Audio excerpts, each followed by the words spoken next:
গুটি খেলার চেষ্টা করছেন শফিক ভাই, সুন্দর ছিল, একটা গুটি গিয়েছে।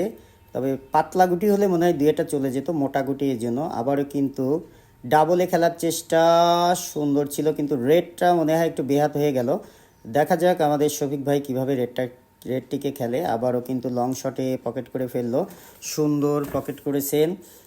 আবারও লং শটে সেকেন্ড পকেট করার চেষ্টা করছেন, দারুণ। স্ট্রাইকটাকে একটু বাড়ি দিয়ে উপরের দিকে নিলেন, কোনো ধরনের ঝুঁকি হয়নি। মনে হচ্ছে বোর্ড ক্লিয়ার করবে, রেডটাকে যদি কোনোভাবে দিতে পারে। দেখা যাক, আবারও দুর্দান্ত শট ছিল। রেডটা কোনোভাবে দিতে পারলেই কিন্তু বোর্ড ক্লিয়ার হয়ে যাবে। দেখা যাক, বাকি গুটিগুলো সুন্দর সুন্দর একটি শট ছিল, যেভাবে খেলতে চেয়েছে ঠিক সেভাবেই হয়েছে। এখন দেখার বিষয় এখান থেকে গুটি দিতে পারে কিনা। ও দারুণ শফিক ভাই, অসাধারণ খেলছেন। এবার কি রেডটা কি পারবেন দিতে? ও মাই গুডনেস, দারুণ দারুণ শফিক ভাই, অসাধারণ। এটা একটু কাভার দেওয়ার চেষ্টা করেন। ও ইয়েস ইয়েস ইয়েস।